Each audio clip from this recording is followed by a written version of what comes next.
আজকে আমরা শিখব লাইকলি টু এর ব্যবহার। কিসের ব্যবহার শিখবো আমরা? লাইকলি টু এর ব্যবহার। এই লাইকলি টু আমরা স্পোকেন ইংলিশে প্রচুর বলে থাকি, এবং আপনি যদি এই লাইকলি টু এর ব্যবহার না পারেন বা এটা দিয়ে আপনি যদি স্পোকেন ইংলিশে প্র্যাকটিস না করেন, তাহলে কিন্তু আপনার অনেকটা অপূর্ণতা থেকে যায়। যেই কথাগুলো আমাদের প্রতিদিন বলতে হয় সেটা আমরা শিখবো না কেন? তো লাইকলি টু আমরা কোন ক্ষেত্রে ব্যবহার করব? কারো কোনো কিছু হওয়ার সম্ভাবনা আছে, সেই ক্ষেত্রে আমরা ব্যবহার করব লাইকলি টু।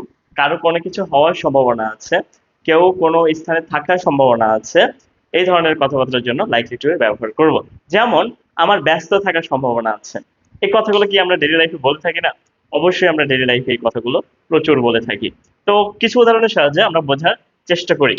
তো লাইকলি টু এর আগে আমাদের অ্যাম ইজ আর লিখতে হবে, এটা কিন্তু বি ভার্ব, হ্যাঁ। তারপরে লাইকলি টু বি একটা নাউন অথবা অ্যাডজেক্টিভ। উদাহরণ সহকারে আমরা বোঝার চেষ্টা করি। আমার ব্যস্ত থাকার সম্ভাবনা আছে, এই ক্ষেত্রে আমরা কি ব্যবহার করব? Likely to be. ব্যস্ত থাকার সম্ভাবনা আছে। কার সম্ভাবনা আছে ব্যস্ত থাকার? আমার। তাহলে আই এর সাথে এম যাবে, আই এম। ঠিক আছে, আমরা লিখে দিলাম সাবজেক্ট এবং বি ভার্ব লিখেছি, তারপরে likely to be. I am likely to be. এবার বি এর পরে লিখতে হবে আমাদের কি থাকার সম্ভাবনা আছে।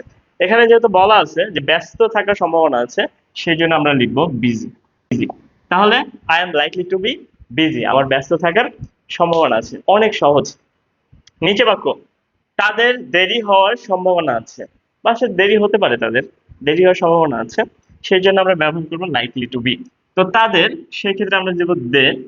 দের সাথে বি ভার্ব হিসেবে যাবে আর, এই জন্য আমরা আর দিব, দে আর।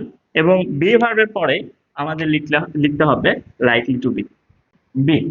এইবার কি হওয়ার সম্ভাবনা আছে? তাদের দেরি হওয়ার সম্ভাবনা আছে, সেই জন্য আমরা দিব বি লেট। দেরি হওয়ার সম্ভাবনা আছে। নিচে, সে সম্ভবত একজন ভালো, সে সম্ভবত একজন ভালো, ও এটা এক্সট্রা লেখা হয়েছে, হ্যাঁ এটা মুছে দিলাম। সে সম্ভবত একজন ভালো শিক্ষক হবে। তাহলে কে হবে? সে হবে। লিখে ফেলি, হি এর সাথে বিভাগ হিসেবে ইজ যাবে, হি ইজ। তারপরে কি? বি ভার্ব লেখা শেষ, এরপরে লাইকলি টু বি লিখতে হবে, এ লাইক বি। ভালো শিক্ষক হবে, সে সম্ভবত একজন ভালো শিক্ষক হবে। কি হবে? ভালো শিক্ষক হবে, ভালো শিক্ষক হবে। সেই জন্য আমরা লিখে দিই likely to be a teacher, ভালো শিক্ষক হবে। আমার পরবর্তী অধিনায়ক হওয়ার সম্ভাবনা আছে, বা আমি পরবর্তী অধিনায়ক হতে পারি। কার? আমার।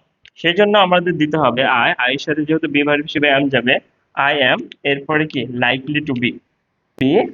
কি হওয়ার সম্ভাবনা আছে? এটা বি এর পরে লিখতে হবে, পরবর্তী অধিনায়ক হওয়ার সম্ভাবনা আছে। পরবর্তী অধিনায়ক নেক্সট ক্যাপ্টেন, অধিনায়ক। তাহলে কেউ কোনো কিছু হতে পারে বা হওয়ার সম্ভাবনা আছে, সেই জন্য আমরা ব্যবহার করছি লাইকলি টু বি। তো এবার আমরা শিখবো না বোধক কিভাবে করতে হয়। আমার ব্যস্ত থাকার সম্ভাবনা নেই, ঠিক আছে, ব্যস্ত থাকার সম্ভাবনা নেই।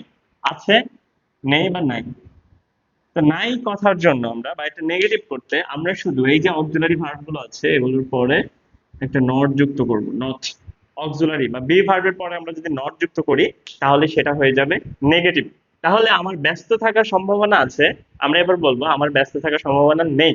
নেই বললে আমাদের লিখতে হবে I am not likely to B busy, আমার ব্যস্ত থাকার সম্ভাবনা নেই। এবার তাদের দেরি হওয়ার সম্ভাবনা আছে, এটা ছিল আগে, এখন আমরা নেগেটিভ করব, তাদের দেরি হওয়ার সম্ভাবনা নেই। তাদের দেরি হওয়ার সম্ভাবনা নেই, সেই জন্য আমরা লিখবো they are not likely to be late, তাদের দেরি হওয়ার সম্ভাবনা নেই বা নাই, হ্যাঁ ঠিক আছে।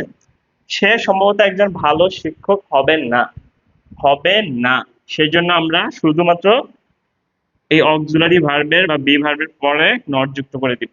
তাহলে সে একজন ভালো শিক্ষক হওয়ার সম্ভাবনা নেই বা নাই, সেই জন্য he is not likely to be a good teacher. আমার পরবর্তী অধিনায়ক হওয়ার সম্ভাবনা আছে আমরা লিখেছিলাম, সেই জন্য আমরা লিখেছিলাম I am likely to be next captain.